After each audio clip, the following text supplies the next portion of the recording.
एक सीधा साधा गांव का भगत कभी कथा नहीं सुनता था, गाय चराता था गांव की। तो एक दिन और गोपाल जो गाय चराने वाले थे उन्होंने कहा, यार कभी तो कथा सुन लो, रात दिन पशुओं के पीछे घूमते हो, पशु बुद्धि, कभी तो कथा सुन लो। तो एक दिन सोचा दोपहर के भोजन गांव में पाएंगे जाके अपने घर में, और कथा हो रही वहीं से निकल लेंगे, जो सुन लेंगे तो सुन लेंगे। खड़े खड़े वहां चर्चा चल रही थी, जिसने मनुष्य जन्म लेकर के गुरु मंत्र नहीं लिया और नाम जब भगवान का नहीं किया, उसका जीवन मुर्दा, व्यर्थ जीवन। चला गया सुन के, और बार बार वही दिमाग में कि पंडित जी कह रहे थे गुरु मंत्र नहीं लिया और नाम जप नहीं किया तो मुर्दा जीवन, जिन हरि भगत हृदय नहीं आनी, जीवित सौ समानते प्राणी। दूसरे दिन फिर गया, कहा पंडित जी आपने कल कथा में कहा था गुरु मंत्र ले लेना चाहिए, नहीं तो जीवन मुर्दा हो जाता है, बेकार जीवन रहता है। तो देव गुरु मंत्र आप है, और तो हम किसी को जानते नहीं। देखा फटा पुराना कपड़ा, डंडा लिए एक चरवाहा, उनका ऐसे थोड़ी कि तुरंत गुरु मंत्र दे दिया जाता है। आखिरी दिन कथा के मिलना फिर दे देंगे, टाल दिया। अब वो आखिरी दिन कथा के तो दिन चढ़ावा चढ़ रहा था, तो पंडित जी ने कहा जब चलें तब ले लेना गुरु मंत्र, टाल दिया। अब वो जब आखिरी दिन के बाद, वो तो उस समय घोड़े पे बैठ सब सामान लाद के पंडित जी चलते थे, वो तो सब सामान लाद के चलने लगे। हो तो पीछे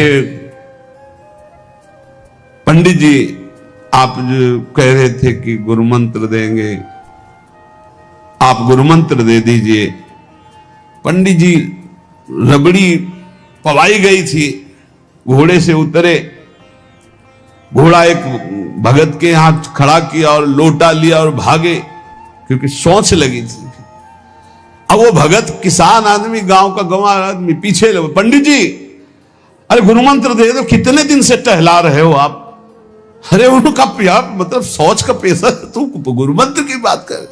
अब वो पीछे लगा कि अब हम नहीं जाने वाले, आपने सब सामान लाद ली थी, भगवान की कृपा कहो कि आपको सोच लगी आई, नहीं तो आप हमको तो गुरु मंत्र ही नहीं देते, हम आपको नाम पर विश्वास की बात। पंडित जी तो दात गपोचन, जय गुरुदेव की, जय गुरु। वो दबकाए है दात गपोचन, मतलब एकदम मूर्ख आदमी, तो सोच तो।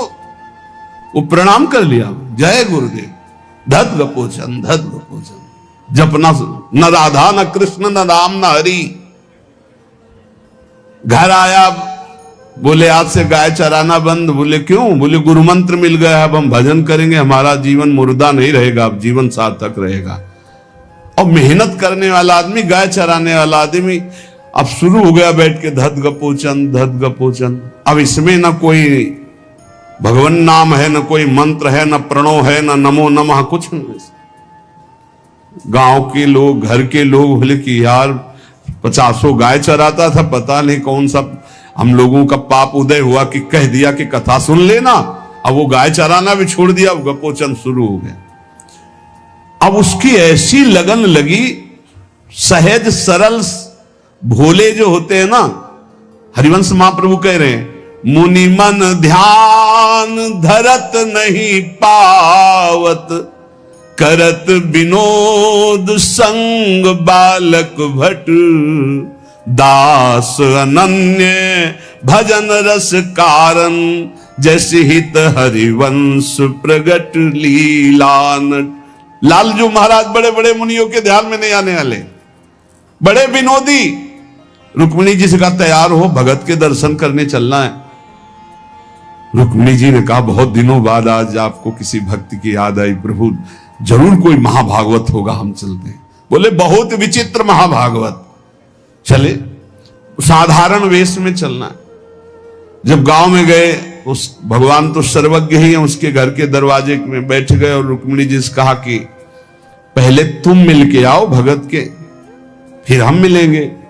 रुक्मिणी जी ने कहा हाँ ये उत्तम बात है, पहले हम उनको दर्शन दे के और दर्शन करके आती है। तो आंख मूंदे ऐसे, न खाना न पीना, धत गपोचन।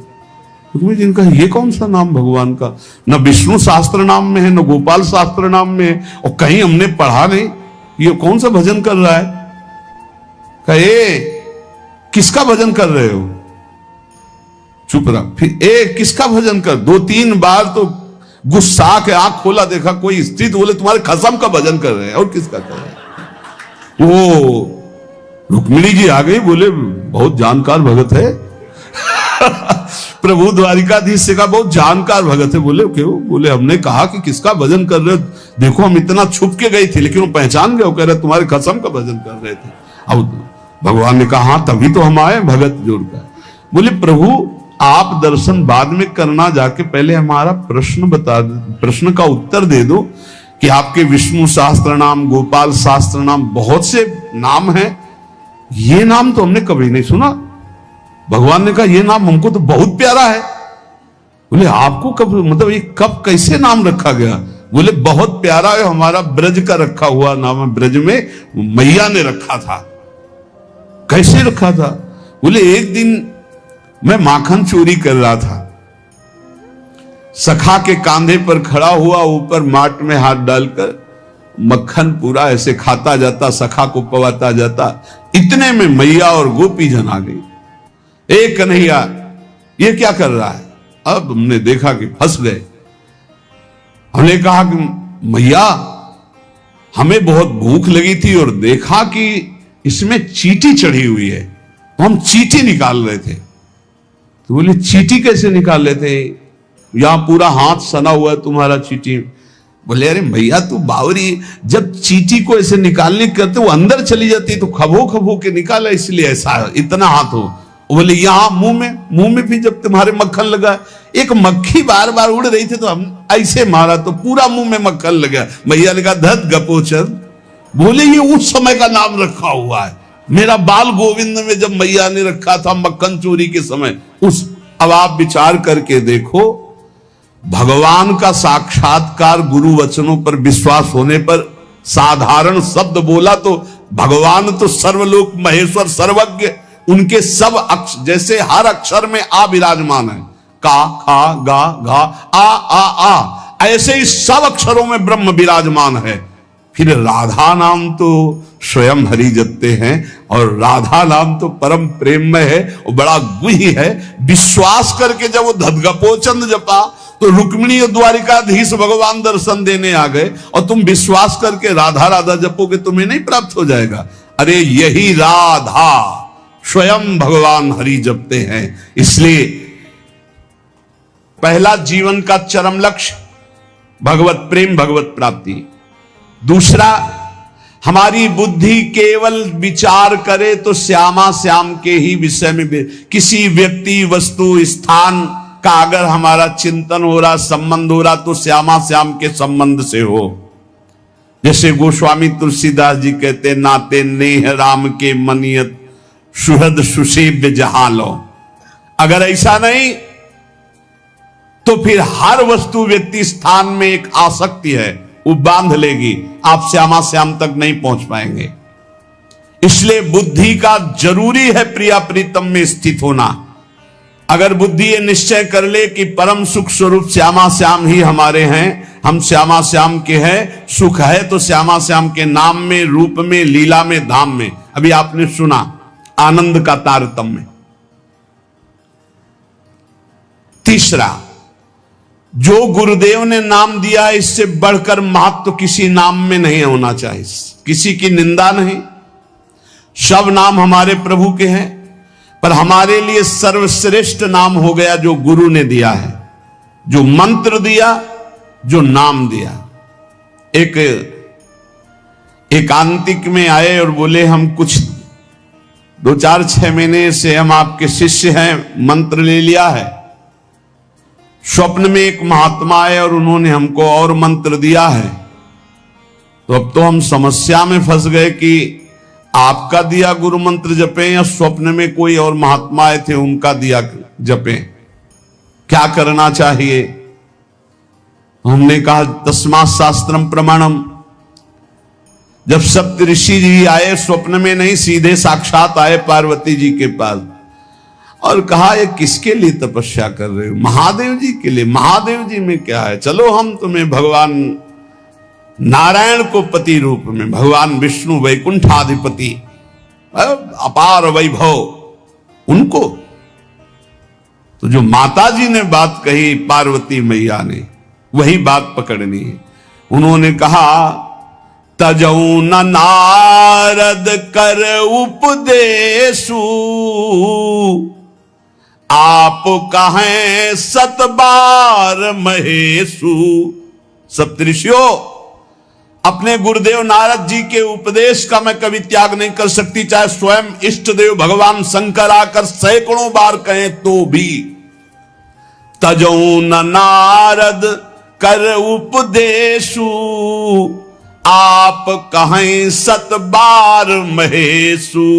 कोटि जन्म लगी रगर हमारी, बरों संभुनता रहूं कुंवारी। करोड़ जन्म लूंगी, हर बार अपने गुरुदेव के दिए हुए मंत्र का अनुष्ठान करूंगी और देवाधिदेव महादेव को पति रूप में वरण करूंगी, अन्यथा कुंवारी रहूंगी।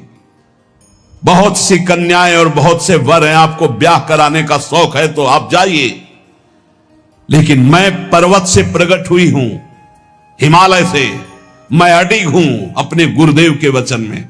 तो यहां कह रहे चौथा, समस्त इंद्रियां भोग विलास के लिए लालायित रहती हैं, सबकी। अब इनको भोग देना भी है, बिना भोग के, बिना विषय के जीवित नहीं रह सकते। शरीर चलाना है, सेवा धर्म पूर्ति करनी है, पानी पीना भी विषय है, अन्न पाना भी विषय है, देखना भी विषय है, सुनना भी विषय है, सब विषय के अंतर्गत आता है। तो यहां अपनी इंद्रियों से जो विषय ग्रहण करना है वो भागवतिक करना है। जैसे हमें पानी पीना है तो प्रभु को अर्पित करके राधा वल्लभ लाल की जय, और फिर भावना करो हृदय में प्रभु विराजमान है, जलपान करो। भोजन भोग अर्पित किया, भगवत स्वरूप प्रसाद, हम प्रसाद पा रहे हैं। वस्त्र प्रसादी, सुनना भगवत विषय, देखना भगवत भाव, बोलना भगवत संबंध से। हर इंद्रियों के विषय को हमें भगवत संबंध से युक्त कर लेना है। यदि भगवत प्राप्ति करनी है, भगवत प्रेम प्राप्त करना है, तो पहला चरम लक्ष्य, मुझे इसी जन्म में भगवत प्राप्ति करनी, भगवत प्रेम प्राप्त करना है। दूसरा, बुद्धि का पूर्ण समर्पण अपने आराध्य देव श्यामा श्याम में। तीसरा, गुरु प्रदत्त नाम रूप लीला गुण सेवा उपासना सांगोपांग गुरु प्रदत्त। चौथा, समस्त इंद्रियां भगवत संबंध से युक्त। पांचवा, जीव का चिंतन प्रत्येक क्षण पदार्थ, व्यक्ति, परिस्थिति,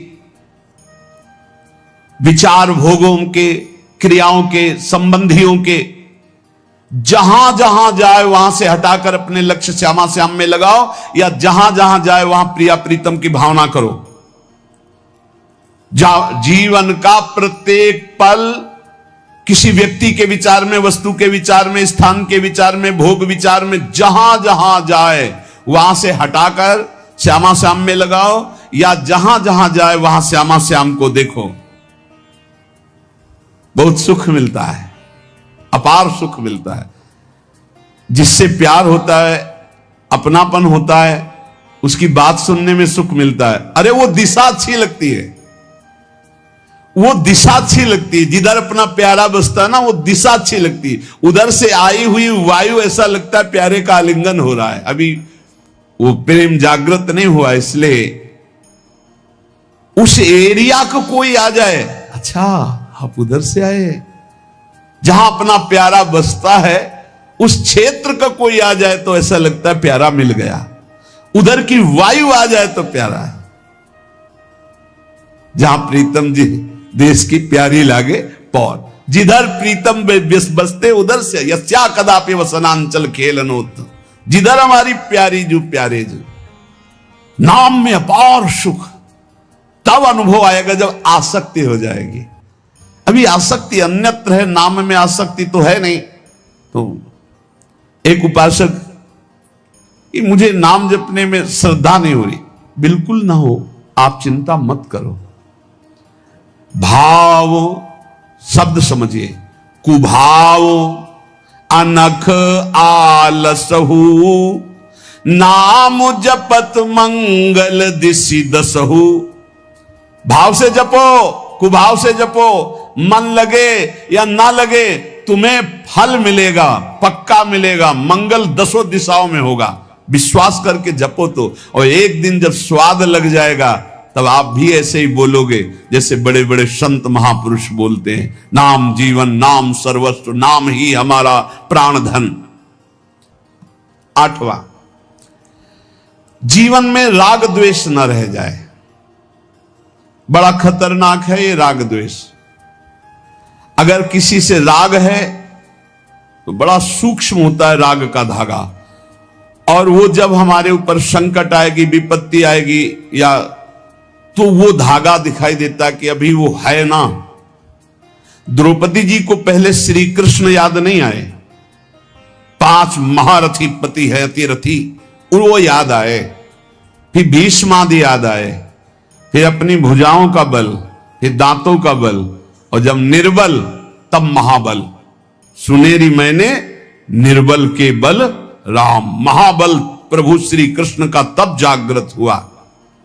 ये राग बहुत खतरनाक है, किसी से राग ना करें।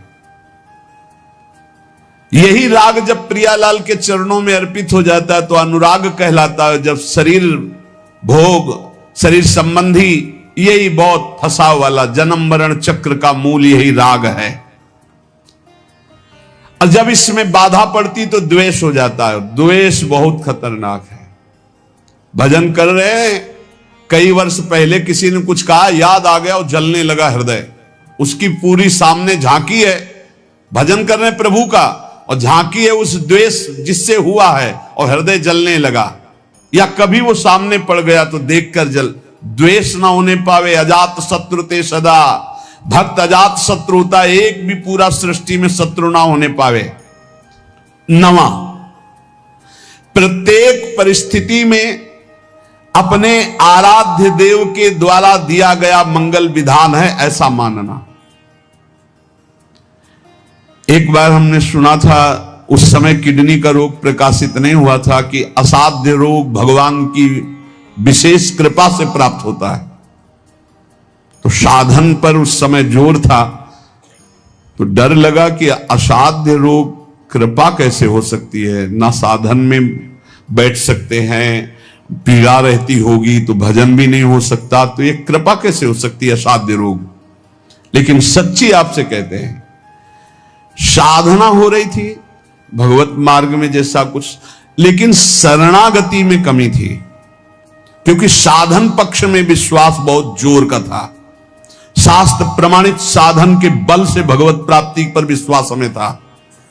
कृपा शब्द का हमारा कोई परिचय नहीं था, कृपा शब्द से हमारा कोई परिचय नहीं था। पक्का समझ लीजिए, क्या कृपा शब्द, ये तो शब्द ही नहीं था, बस साधन शब्द से परिचय था। अपनी इंद्रियों को बस में करो, मन का निग्रह करो और भगवान का निरंतर भजन करके परम पद प्राप्त करो। हर समय अपने साधन में लगे रहो। जब किडनी फेल हुई, साधन शब्द हटा, अब हाहाकार मच गया अहंकार में। अब क्या, फिर जो अहंकार शरणागत हुआ, फिर बात बन गई जो करोड़ों जन्मों की साधना से नहीं बनती, वो इस असाध्य रोग ने काम बना दिया। कह रहे हैं कि प्रत्येक परिस्थिति में पूर्ण कृपा, पूर्ण मंगल विधान देखना, ये 9वां सूत्र है। जैसी भी परिस्थिति आवे, चाहे जितना विकराल रूप लेकर के आ जाए परिस्थिति, कृपा ही कृपा, कृपा ही कृपा, सच्ची मानना, परिणाम में देखना बड़ा मंगल और बड़ी कृपा होगी। 10वां, प्रेम प्राप्ति के मार्ग के पथिक का जीवन बड़ा विनयमय, बड़ा विनम्र, बड़ा संयमी, सदाचारपूर्ण, त्यागमय और शांत सुख स्वरूप, प्रेमी महात्मा का ये स्वरूप। बड़ा विनम्र जीवन, बड़ा विनयमय जीवन, बड़ा संयमित जीवन, सदाचारपूर्ण और त्याग रूप, त्याग की चेष्टा नहीं, वो त्याग रूप ही है। प्रभु के सिवा उसे कुछ अच्छा नहीं लगता। कुटुंब देहते जाए छूट सब ही विधि ना तो। और अद्भुत शांति, अद्भुत शांति, कोई भी द्वंद आ जाए उसे अशांत नहीं कर सकता। 11वां, श्री राधा माधव के नित्य नूतन परमानंद प्रदान करने वाले पदों का गायन, उनकी सेवा, उनके प्रेमी जनों के दर्शन संभाषण, तब ऐसे प्रेमानंद की तरंगे हृदय में उछलती रहती है जिससे लीला रस में उसका प्रवेश हो जाता है, तब उसका लीला रस में प्रवेश हो जाता है। इसलिए अपने जीवन को महाप्रेम में बनाने के लिए जो आप सत्संग में श्रवण करते हैं, ये बड़े सौभाग्य से श्रवण कथन का हमें प्रभु ने अवसर दिया है। हम इसे व्यर्थ न जाने दें, बार बार मनन करो। देखो भगवान की इतनी कृपा हो गई, ये यंत्र मोबाइल आदि जो है अगर इनका सही प्रयोग करे तो ये बहुत सहायक है। एक बार सत्संग हो गया, जो पकड़ पाए नहीं, हम 10 बार सुनेंगे तब तो हम पकड़ लेंगे ना। तो 10 बार कैसे सुनते? अगर ये मोबाइल ना होते, ये यंत्र ना होते तो हम कैसे सुनते? बड़ी कृपा भगवान ने की। जैसे जैसे कलयुग हमारी स्मृति का अपहरण कर रहा है, तो भगवान के द्वारा प्रेरित होकर विज्ञान भी वैसी सहायता कर रहा है कि एक बार का सत्संग हमें पकड़ में नहीं आया तो हम 10 बार मोबाइल से सुन सकते हैं। बस हर चीज में गुण दोष है, तो मोबाइल के दोष को स्वीकार न करे। प्रपंच देखना, गंदी बातें देखना सुनना अगर शुरू कर दो तो दिन भर ही उसी में लग जाएगा। मतलब की बात देखो, संत महापुरुषों के सत्संग को सुनो और उसका मनन करो, उसको अपने आचरण में उतारो और एक क्षण भी नाम से विलग न रहो, जीवन का परम लाभ। शेष चर्चा आगे। श्री राधा वल्लभ लाल। जो भगवत चर्चा सुनता रहता है रोज, तो सर्वसंगोपहो हिमाम, सत्संगहा सर्वसंगोपहो हिमाम। सत्संग आपको सब संगों से अलग करके भगवत अनुरागी बना ही देगा। कौन ऐसा है जो प्रभु की चर्चा सुनते सुनते अघा जाए? नारद आदि महात्मागण, बड़े बड़े साधु जन जिनका सदैव यश गान करते रहते हैं, अहोभाग्य है उन मनुष्य शरीरधारियों का जो अपने कर्ण रंध्रों से भगवत चर्चा सुनते रहते हैं। उनका संसार चक्र में डालने वाला ये विकार, घर गृहस्थी की आसक्ति, ये उसे अब अगला जन्म नहीं करने देगी। घर गृहस्थी की आसक्ति, ये काम क्रोध लोभ मोह आदि, उसको अगला जन्म नहीं दे सकते जिनके कानों में रोज भगवत चर्चा पड़ती है और वो भगवत चर्चा सुनते हुए कभी अघाते नहीं। 84 लाख योनियां हैं कर्मानुसार। इन 84 लाख योनियों में जीव भ्रमित होता है। इस योनि में एक एक योनि लाख लाख प्रकार की है। एक योनि लाख लाख प्रकार की है। अब जैसे रेंगने वाली योनि, अब रेंगने वाले में कितने प्रकार के जीव हैं? सांप हैं, खन खजूर हैं, केचुआ, कितने प्रकार के जीव हैं रेंगने वाले में। एक है जलचर, अब जल में कितने प्रकार के जीव हैं। वायु में उड़ने वाले कितने प्रकार के जीव हैं।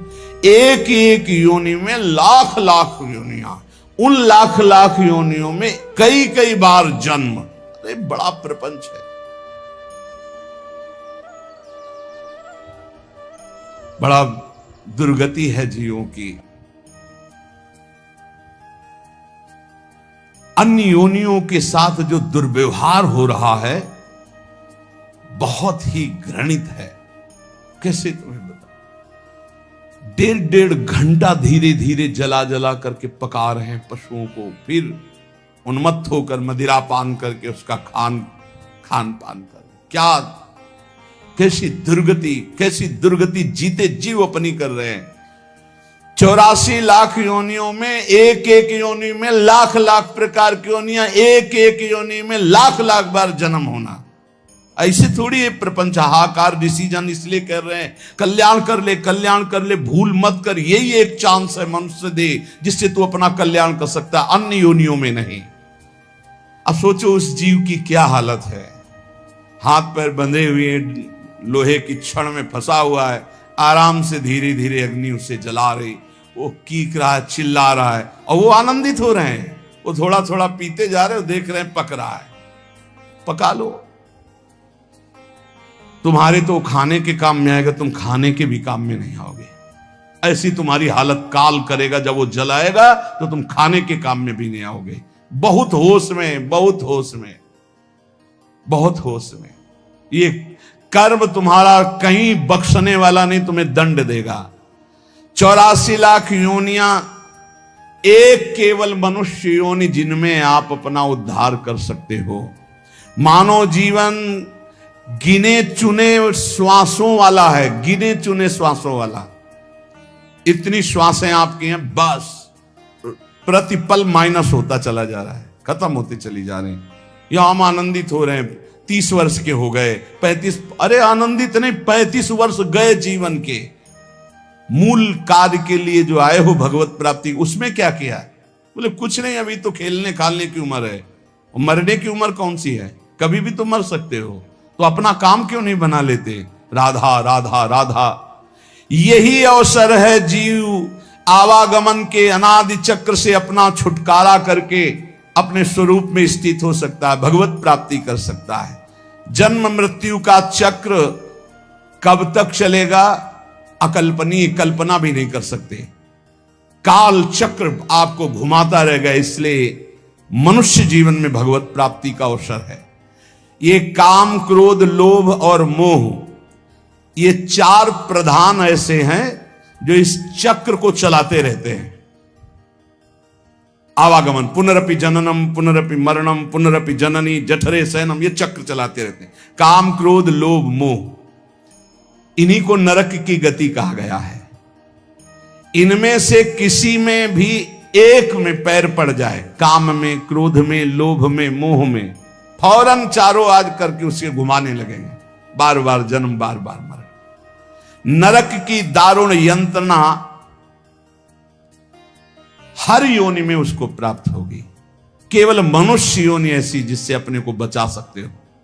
केवल मनुष्य ही सत्कर्म करने में स्वतंत्र है, नवीन कर्म करने में स्वतंत्र है।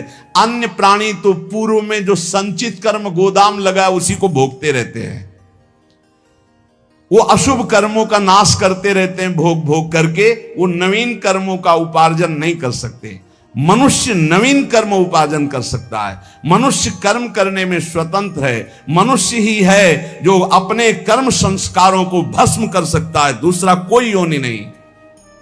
अब उसे सोचना है कि जो आपके गंदे कर्म जमा हैं उसमें और प्लस करना है या आग लगाना है पूरी गोदाम को। स्वतंत्र हो आप। काम, क्रोध, लोभ, मोह, ये जिनके जीवन में है, निश्चित समझो उनका जन्म मरण पक्का है। जन्म मरण पक्का है। इन चारों को मिटाने के लिए 4 ये पहलवान ताल ठोक के खड़े हैं। काम, क्रोध, लोभ, मोह ये शत्रु, तो सत्संग, परोपकार, वैराग्य और नाम जप, ये 4 ऐसे हैं कि इन चारों को चटनी बना देंगे। रोज सत्संग सुनो, अपने भोजन में से चाहे 1 रोटी निकालो, रोज दूसरों के उदर में जाने वाला विधान करो, परोपकार की भावना और वैराग्य। जननी जनक बंधु सुत दारा, तन धन धाम सुहृद परिवारा, सबकी ममता ताग बटोरी, मम पद मन बांध बरडोरी। छोड़ दो भगवान के भरोसे में और अपने कर्तव्य का पालन करो। ज्यादा चिंता मत करो, चिंतन करो प्रभु का, वो सब संभाल लेंगे। अनंत ब्रह्मांड संभाल रहे हैं। तुम्हारे परिवार में तो 2 4 6 लोग ही होंगे। वैराग्य, सब भगवान का है, भगवान देखेंगे। जो जैसा कर्म करेगा वैसा भोगेगा।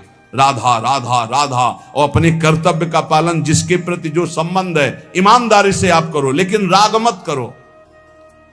और नाम जप, सत्संग, परोपकार, वैराग्य और नाम जप, इसके द्वारा इस चक्र का नाश कर दो। काम, क्रोध, लोभ, मोह, इनकी मिटिया मेट करने के लिए सामर्थ्य है ये सत्संग, परोपकार, वैराग्य और भजन। अब भगवत धाम और नरक ये 2 हैं। चयन करो तुम्हें कहां जाना है। अगर काम, क्रोध, लोभ, मोह तो त्रिविधम नरकस्येदम द्वारम नाशन मात्मना कामा क्रोधा तथा लोभा। और यदि सत्संग, परोपकार, वैराग्य, भजन तो भगवत धाम। ये दो गतियां हैं। उपासक देख लो, अगर भगवत धाम जाना है तो इन चार बातों को छोड़ना होगा। काम, क्रोध, लोभ, मोह, चार बातों को पकड़ना होगा। रोज सत्संग, रोज परोपकार और सबसे अंदर से वैराग्य और खूब नाम जप। इसी के द्वारा भगवत प्राप्ति होती है। तीर्थपाद भगवान श्री हरि के जो गुणानुवाद लीला कथा है,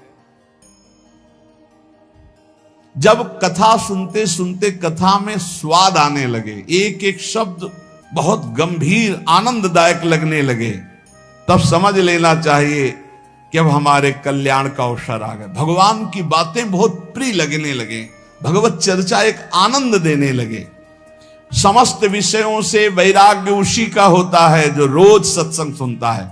पर सत्संग सुनना, समझ लीजिए, कल श्रोता का वर्णन हुआ था, चातक की तरह सुनना। हमारा जीवन है सत्संग, उसका मनन करना, उसको आचरण में उतरना, कि सुने बस चले गए।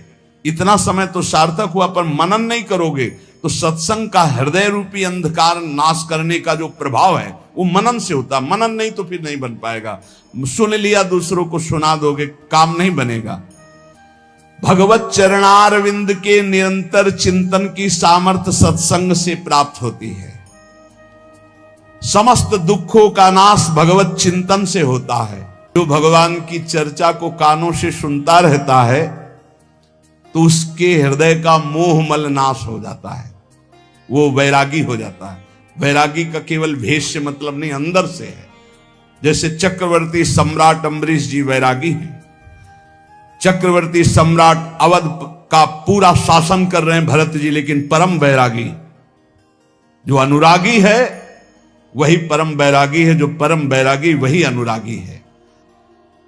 मुझे तो सबसे ज्यादा वो सोचनियों में भी सोचनीय अज्ञानी पुरुष लगते हैं जो कभी सत्संग सुनने नहीं आते।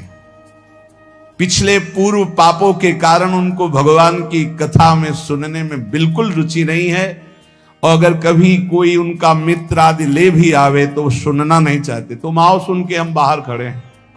वो इतनी दूर खड़े हो जाएंगे कि कान में शब्द ना पड़े। और अगर कभी सत्संगियों को देखेंगे भी तो उनके दोष दर्शन करेंगे, इनका क्या सुधार हुआ सत्संग से, ये वो ऐसा। हाय हाय, बड़े शोचनीय है कि मानव देह प्राप्त करके उनको सत्संग नहीं मिला। काल भगवान ऐसी अमूल्य श्वासों को व्यर्थ में नष्ट करवा रहे हैं। उनकी वाणी दूसरे के निंदा प्रपंच गायन में, देह भोगों में, व्यर्थ के वाद विवाद, व्यर्थ की चेष्टा, व्यर्थ के चिंतन में उनका जीवन चला जाता है। इसलिए इस लोक में तुम केवल धर्म का आचरण करते हुए ही अर्थ का सेवन करो, भोगों को भगवद अर्पित करके परम पुरुषार्थ भगवान की प्राप्ति का उपाय करो, वही मनुष्य जीवन श्रेष्ठ है। यस्य संसारिणी प्रज्ञा धर्मार्थ वनुवर्तते, धर्म पूर्वक अर्थ कमाओ, पाप का पैसा नहीं। खूब भगवान नाम जब, भगवत कीर्तन, ये परम पुरुषार्थ है, इसी से भगवत प्राप्ति हो जाएगी, और ज्यादा प्रपंच करने की जरूरत नहीं। क्षमावशी कृतिर्लोके क्षमया किम न साध्यते, शांति खड्गः करे यस्य किम करिष्यति दुर्जना। जब तुम धर्म मार्ग में चलोगे तो दुर्जन लोग तुम्हें परेशान करेंगे। तुम्हारे पास ढाल और तलवार है जैसे, तो शत्रु को परास्त कर दोगे, उसके वार को सह लोगे। तो ढाल क्या है? क्षमा। आपको जब कोई गाली दे, अपमान करे, तो अपने भजन को बचाने के लिए क्षमा रूपी ढाल का प्रयोग करो। और दुर्जन जब प्रहार करते हैं, निंदा करते हैं, अंदर से बाहर से, अंदर से काम क्रोध आदि, तो शांति रूपी तलवार से काट दो। शांत रहो, चुप रहो, क्षमा कर दो। क्षमा रूपी ढाल, शांत रूपी तलवार, इससे आप क्रॉस करते हुए चले जाओगे भगवत मार्ग में आगे। स्वर्ग के देवता, बड़े बड़े देवता जिसको नमस्कार करते हैं, वो कौन सा पुरुष होता है? बोले वो दो प्रकार के होते हैं। एक होते हैं जो बलपूर्वक दंड देने में क्षमता रखते हैं, पर उनका अपमान निंदा करो वो सह लेंगे, और निर्धन होने पर भी अवसर आने पर सब कुछ लुटाने के लिए तैयार हैं। इन दो पुरुषों को बड़े बड़े देवता भी नमस्कार करते हैं। गरीब होने पर भी दान देने का उत्साह और बलवान होने पर भी सहनशीलता, दूसरे के द्वारा किया हुआ निंदा अपमान आदि मौन होकर सह लेते हैं। यद्यप सामर्थ्य उनमें दंड देने की है, गरीब होते हुए भी दूसरों को खिलाने पिलाने दान देने का उत्साह, इन दो को बड़े बड़े देवता भी नमस्कार करते हैं। द्वांभसी निवेष्टव्यो गले बद्ध्वा दृढ़ाम शिलाम, धनवंत मादातारम दरिद्रम चातपस्विनम। ये दो मरे हुए ही समझो, संसार में जीवित है, पर इसका अर्थ सीधे होता है कि गले में पत्थर डालकर डूब के मर जाने वाले स्वभाव वाले हैं। क्या? जो धनी होने पर भोग विलासिता में पैसा खर्चा करते हैं। एक होटल में गए, लाखों रुपए खर्चा कर दिए। अरे 250 ग्राम आटा नहीं खा सकते हो? कितने का 250 ग्राम आटा होता है? 1-2 कटोरी दाल सब्जी ले लो, 2-4 रोटी ले लो, खा लो। प्रकृति के पैसे को बर्बाद करते हो। 5 लाख उड़ाया है, 5 लाख में 500 आदमी खूब बढ़िया भोजन पाते और बढ़िया स्वस्थ रहते। ऐसे विचार करना चाहिए। दुर्गति किनकी होती? जिनको इस जन्म में धन मिला और वो दूसरों की सेवा में, भागवतिक सेवा में न लगाकर भोगों में लगाते हैं।